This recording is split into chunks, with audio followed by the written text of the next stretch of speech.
Fala galera, tudo certo por aí? A semana começou com tudo e junto dela uma Sul-Americana pegando fogo em clima de decisão. Mas antes de pensar no que vem pela frente, ainda tem aquela derrota indigesta para o Mirassol martelando na cabeça da torcida. E olha, a entrevista do goleiro ao deixar o gramado foi daquelas que mexem com a galera. Ele foi direto sem rodeios, principalmente por conta de um lance polêmico que gerou muita discussão. Mas não foi só isso. A situação do técnico também está longe de ser tranquila e os próximos confrontos prometem ser pedreira. Essa sequência que vem aí vai testar de verdade a força do elenco. A derrota para o Mirassol doeu, não tem como negar.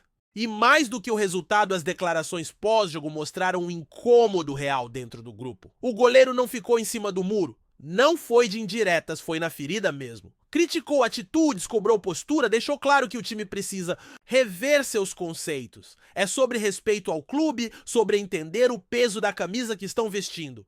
A mudança tem que ser imediata, principalmente na parte mental. Não dá para um elenco desse tamanho passar tanta dificuldade. O futebol apresentado está muito abaixo do que se espera e é urgente extrair mais de cada jogador.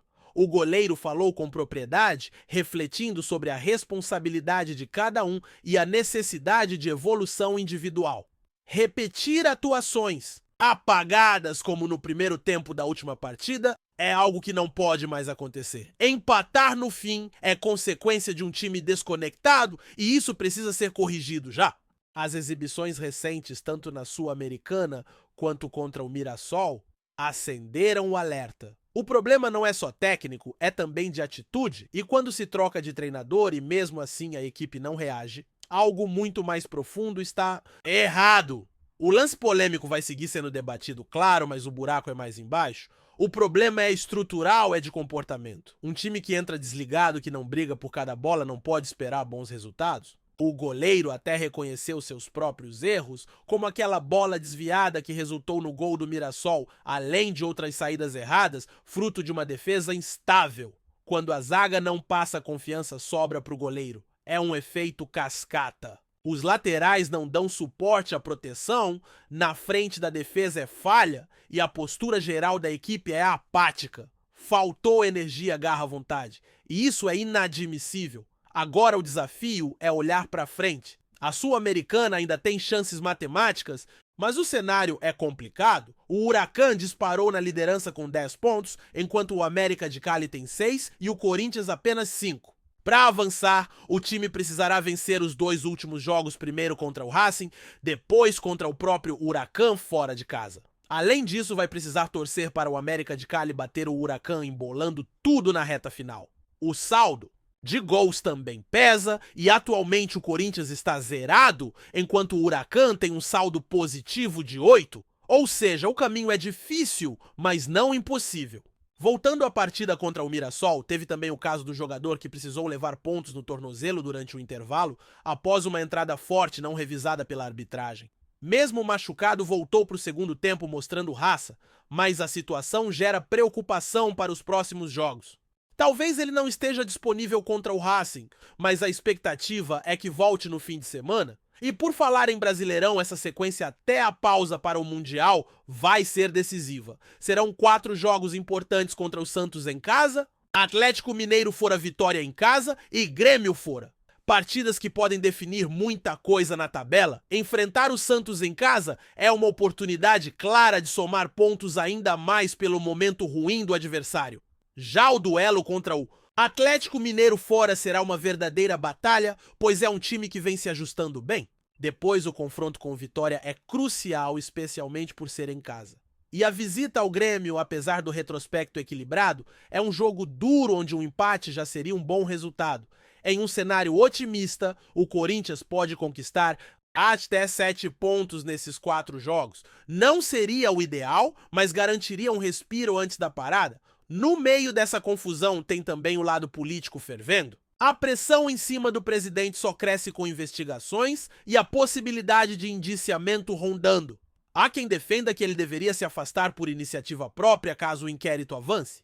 A verdade é que a gestão atual tem deixado a desejar com promessas de reforços que não se concretizaram e uma direção que parece perdida. Um exemplo foi a recente tentativa de contratar um goleiro onde foi oferecido um nome mais acessível, mas sem grandes expectativas. Enquanto outros clubes se reforçam, o Corinthians segue estagnado, refém das disputas internas. Um ex-jogador ídolo nas categorias de base deixou o cargo recentemente e criticou duramente a gestão, afirmando que o presidente é mal assessorado.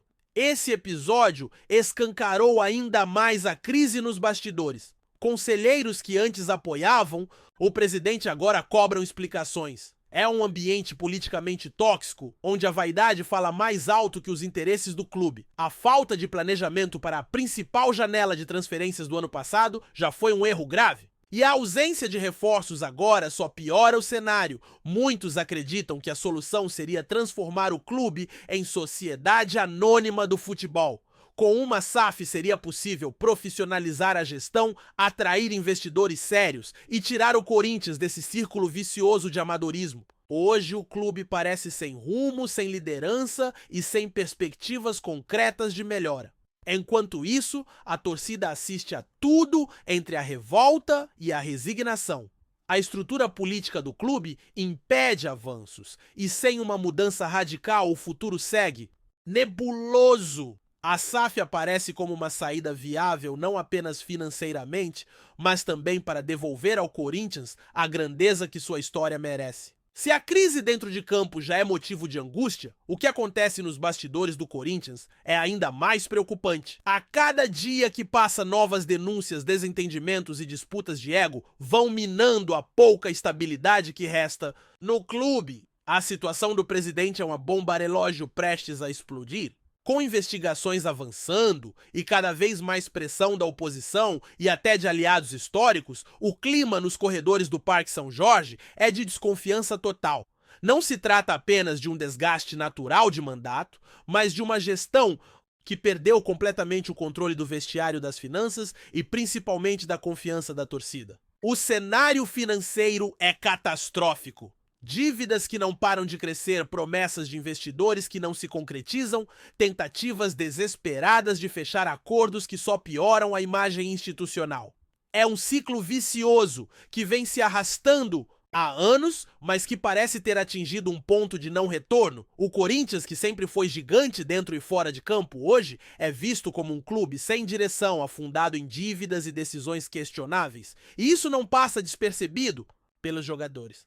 A falta de transparência, os atrasos salariais disfarçados, as promessas vazias de reforços, tudo isso reflete diretamente no rendimento dentro das quatro linhas. Nos bastidores, a conversa sobre transformar o clube em SAF deixou de ser tabu.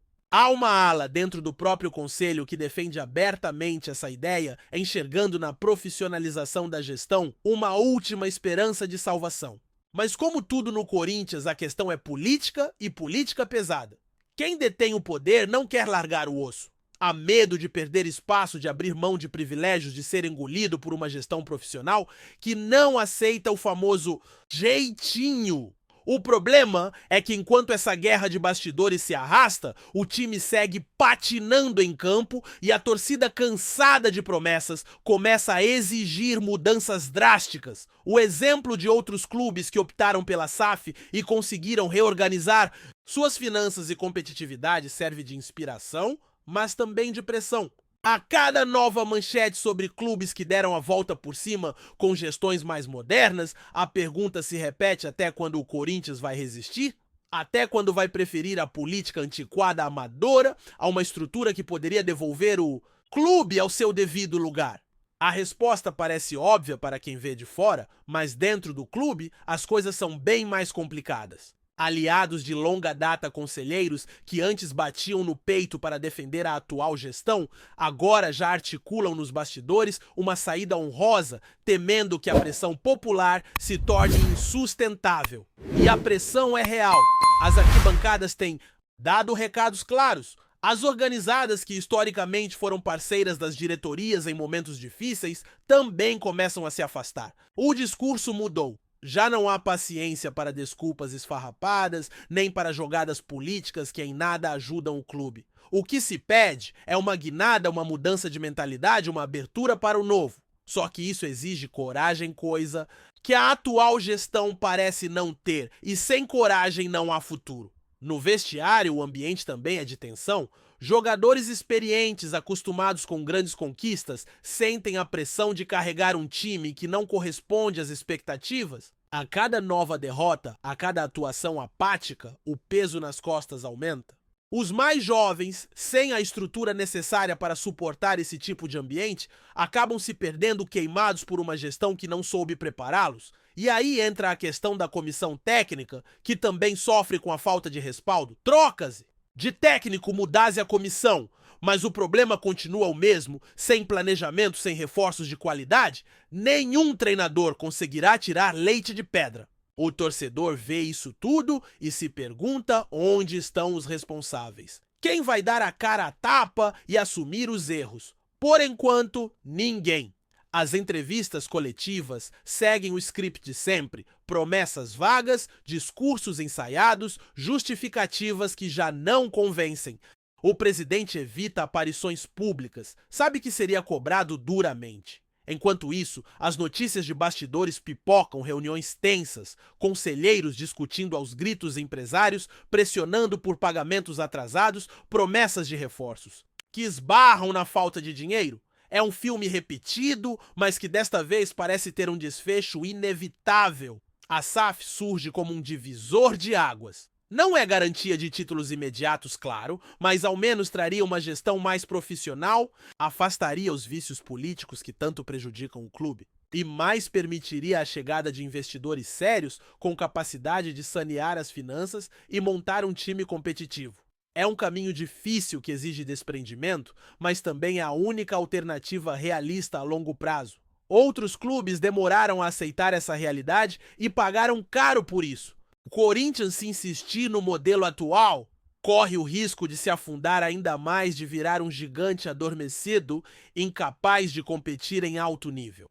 Dentro da torcida, a ideia da SAF já não enfrenta tanta resistência. O orgulho de ser um clube gerido pelos seus próprios torcedores continua, mas há um entendimento crescente de que nas condições atuais isso se tornou inviável. A realidade é dura sem dinheiro, sem gestão eficiente e com uma dívida colossal. O Corinthians precisa de uma solução estrutural. E isso passa por uma mudança radical na forma como o clube é administrado. A SAF não é um passe de mágica, mas é um passo necessário. Enquanto essa discussão se arrasta nos bastidores, o time em campo segue lutando contra a própria desorganização. A falta de reforços de peso, a limitação do elenco e a pressão constante tornam cada partida uma montanha-russa. O torcedor já não sabe o que esperar. Jogos bons como a vitória no Clássico se tornam exceção. A regra tem sido atuações abaixo da crítica, com erros básicos de posicionamento, falta de intensidade e uma desconexão visível entre os setores do time. É a imagem de um clube que precisa se reinventar. Mas a reinvenção começa de cima. Sem uma liderança forte, transparente e profissional, não adianta trocar de técnico ou contratar jogadores pontuais. É preciso um projeto, um plano a longo prazo, algo que o Corinthians não tem há anos. A cada nova gestão, repetece o mesmo ciclo: promessas, contratações por impulso, dívidas aumentadas e resultados decepcionantes. E a cada vez o clube se afunda. Mais um pouco. A expectativa é que nos próximos meses, a pressão da torcida e de conselheiros mais alinhados com uma gestão moderna force uma mudança de postura. Talvez não seja imediata, mas o caminho para a SAF parece cada vez mais inevitável. A pergunta não é mais se o Corinthians vai se tornar uma SAF, mas quando e como isso será feito. O tempo urge e cada dia perdido representa um passo a mais rumo ao abismo. O Corinthians é gigante demais para viver de passado. A camisa é pesada, a torcida é apaixonada, a história é rica. Mas só isso não basta. É preciso competência, visão de futuro e coragem para romper com o que há de mais atrasado no futebol brasileiro, o amadorismo travestido de tradição. A hora de mudar é agora, antes que seja tarde demais. E essa mudança precisa começar pelos bastidores, longe das câmeras, com trabalho sério e transparente. Só assim o Timão voltará a ser temido, respeitado e, acima de tudo, competitivo. Antes de prosseguirmos, te pedimos que deixe seu like e já se inscreva no canal para não perder nenhuma novidade exclusiva do Corinthians continuando. A possibilidade de Cristiano Ronaldo assinar com o Corinthians causou um verdadeiro terremoto no mundo do futebol e já repercute fortemente na Europa. O rumor, ainda não confirmado oficialmente, tomou conta das redes sociais e dos noticiários esportivos nesta semana, surpreendendo torcedores e especialistas. O astro português, atualmente no Al Nassr da Arábia Saudita, estaria considerando uma mudança para o futebol sul-americano e o clube paulista desponta como destino possível. Uma notícia que ninguém esperava, mas que está sendo levada cada vez mais a sério por veículos internacionais. O interesse do Corinthians, um dos clubes mais tradicionais do Brasil e da América do Sul, em contar com um dos maiores jogadores da história do futebol mundial, é tratado com cautela, mas fontes próximas à diretoria indicam que há conversas em andamento. A especulação ganhou força após uma postagem misteriosa do presidente corintiano nas redes sociais, em que uma silhueta semelhante à de Cristiano Ronaldo apareceu acompanhada da frase "Algo grande está por vir". Isso bastou para que a imprensa europeia, especialmente em Portugal, Espanha e Inglaterra, passasse a cobrir o caso de perto. Na Europa, o possível acordo é visto como algo inédito e ousado. Portais como Marca, A Bola e The Sun destacaram a hipótese como surreal, mas não impossível. Lembrando que o mercado da bola vem sendo cada vez mais movimentado por interesses que vão além do campo. A presença de Ronaldo em um clube sul-americano, ainda que improvável para muitos, poderia representar um novo marco na globalização do futebol e um fortalecimento de marcas como a do Corinthians, que tem uma das maiores torcidas do mundo. Cristiano Ronaldo, aos 40 anos, ainda demonstra um nível físico impressionante e segue como artilheiro em seu atual clube. Embora já tenha conquistado praticamente tudo na Europa, uma passagem pela América do Sul poderia ser o último grande desafio de sua carreira. Do ponto de vista comercial, a operação é grandiosa e fontes indicam que patrocinadores poderiam bancar parte do salário do craque, tornando a negociação viável. Enquanto a torcida corintiana sonha e a internet explode com memes e teorias, o mundo do futebol observa atentamente os próximos passos. Se confirmado, o acerto entre Cristiano Ronaldo e Corinthians será, sem dúvida, um dos momentos mais surpreendentes da história recente do esporte. Apresentamos as últimas notícias do Corinthians diariamente. Inscreva-se no nosso canal, deixe o seu like para continuar recebendo informações exclusivas. Não se esqueça de compartilhar a sua opinião sobre essa notícia nos comentários, pois sua participação é crucial para o Corinthians. Até o próximo vídeo, fiel!